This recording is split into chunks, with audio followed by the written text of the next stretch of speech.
Welcome to my channel. ఈరోజు మన ఛానల్లో వర్షం పడుతుందండి. మాకు ఇక్కడ వర్షాలు పడుతున్నాయి, మీకు అక్కడ వర్షాలు పడుతున్నాయి కదండి. అందుకే వాతావరణం అంతా చల్లగా ఉంది. ఇప్పుడు చల్లగా ఉందనేసి మా కూతురు వర్షం పడుతూ ఉంది అని అంటూ ఉంటే, చల్లగా ఉంది అంటేనే వాళ్ళ జేజీ వాళ్ళ స్టైల్లో ఉల్లి పకోడీ చేసి పెట్టిందంట. ఆవిడ మాటలు. ఇప్పుడు నేను ఉల్లిపాయ పకోడీ చేస్తున్నానండి. దానికి కావాల్సిన పదార్థాలు: శనగపిండి, ఉల్లిపాయలు, కొత్తిమీర, కరివేపాకు, పచ్చిమిరపకాయలు అన్నీ సన్నగా తరిగి పెట్టుకోవాలి. ఇవన్నీ పిండిలోకి వేసి కలుపుకోవాలి. ఉప్పు వేయాలి.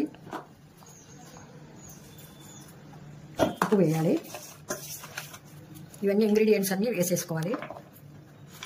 ఉల్లిపాయలు, కొత్తిమీర, కరివేపాకు, పచ్చిమిరపకాయలు అన్నీ సన్నగా తరిగి దీంట్లో కలుపుకోవాలి. ఉప్పు అన్ని ఇంగ్రీడియంట్స్ దీంట్లో వేసినాం కాబట్టి అన్నీ కలుపుకోవాలి.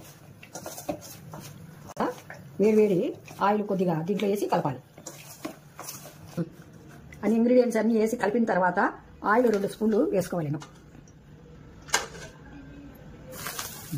వేసి కలపాలి. కలిపిన తర్వాత ఇట్లా వేడిది వేసుకోవాలి. అంత బాగా కలిసినంత వరకు కలిపిన తర్వాత మళ్ళీ నీళ్లు కలుపుకోవాలి. వాటర్ వేసుకొని బాగా కలుపుకోవాలి. కలిపిన తర్వాత ఆయిల్ వేడెక్కిన తర్వాత దీంట్లోకి చిన్నగా ఇట్లా అంతా కలుపుకున్న తర్వాత దీంట్లో కొద్దిగా సోడాపొడి వేయాలి. వేసిన తర్వాత బాగా కలిపి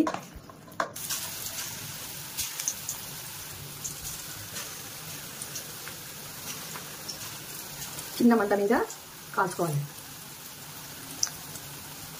మటుకు ఇవి చిన్న పుగ్గాలు అని అంటాము. మీ సైడ్ ఏమంటారో మాకు తెలియచేయండి.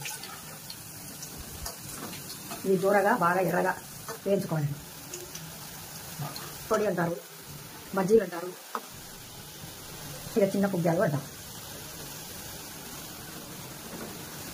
సిమ్ములో పెట్టుకొని బాగా కాల్చుకోవాలి.